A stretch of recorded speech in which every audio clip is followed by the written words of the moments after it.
A advocacia pública passou a ter uma importância e relevância muito grande com o advento da Emenda Constitucional 45/2004. Isso porque essa advocacia, muitas vezes, como nós falamos, ela acabava sendo suprida pelo Ministério Público, pelos advogados ad hoc, nomeados ad hoc, e que depois recebiam os honorários da Justiça Federal ou dos estados e assim por diante. Mas o que é importante observar é que essa advocacia, ela defende o interesse, ora de um determinado ente governamental, ora dos mais necessitados e assim por diante. Nós vamos trabalhar em primeiro lugar, a Advocacia Geral da União. A Lei Complementar 73 regulamentou o funcionamento da Advocacia Geral da União. A função da Advocacia Geral da União é a defesa judicial e extrajudicial do interesse da União Federal. Muito bom. Muito bem. Agora, um cuidado. Quando nós falamos União Federal, estamos falando de União, fundações e autarquias.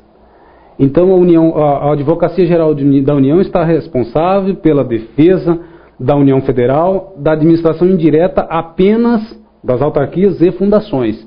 Ora, a sociedade de economia mista e as empresas públicas, elas estão fora, não têm assistência da Advocacia Geral da União. Ela tem o quadro de advogados próprios. E a Advocacia Geral da União criou também a Procuradoria Geral Federal justamente para defender o interesse dessas autarquias e dessas fundações. Então, o INCRA, por exemplo, é uma autarquia da União Federal. E é defendida através desse órgão. É um órgão da Advocacia Geral da União. É apenas uma desconcentração administrativa. Criou um órgão diferente para tratar especificamente da defesa do interesse das autarquias e das fundações públicas da União. Cuidado, você precisa ter um certo cuidado em matéria de concurso. Se houver questão lá referente à legislação tributária, mandado de segurança, se a questão versar sobre mandado de segurança em matéria tributária contra a União Federal, questão versar sobre ação declaratória em matéria tributária, qualquer situação em matéria tributária contra a União Federal, a competência para defender a União não é da Advocacia Geral da União, é da Procuradoria da Fazenda Nacional.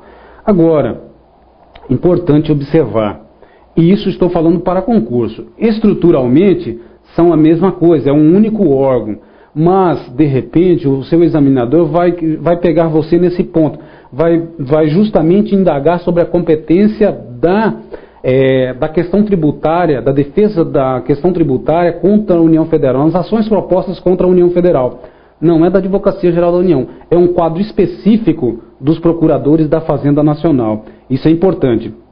Outra coisa, seu concorrente sabe apenas que o artigo 131, parágrafo 3º, diz que nas cobranças, nas execuções da dívida ativa, a Procuradoria da Fazenda Nacional é competente. Então, na ótica do seu concorrente, apenas na execução fiscal é que a Procuradoria da Fazenda Nacional vai atuar. Ela tem uma atuação muito mais ampla, porque a Lei Complementar 73, ela ampliou essa competência. Se for questão tributária, cuidado. Falou em questão tributária, é da Procuradoria, a competência é da Procuradoria da Fazenda Nacional.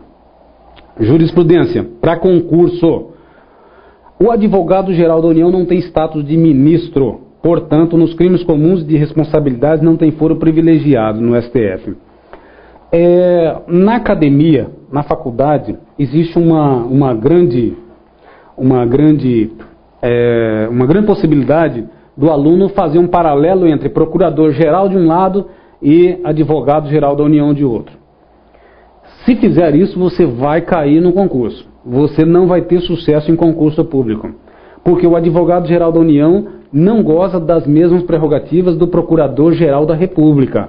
Um é chefe do poder, um chefe do Ministério Público Federal, do Ministério Público da República, o outro é chefe da Advocacia-Geral da União. Então são situações diferentes. O Procurador-Geral da República, ele tem esse foro privilegiado junto ao STF. Porém, cuidado, a jurisprudência do STF já afirmou entendimento, já pacificou entendimento que o advogado-geral da União não tem status de ministro. Tudo isso para dizer o quê? Que ele não tem esse foro privilegiado perante o STF. Muito cuidado. Procuradorias do Estado ou procuradorias no Estado. As procuradorias são responsáveis pela defesa judicial e extrajudicial do interesse dos estados. Ele tem esse monopólio de defesa dos estados, como nós dissemos.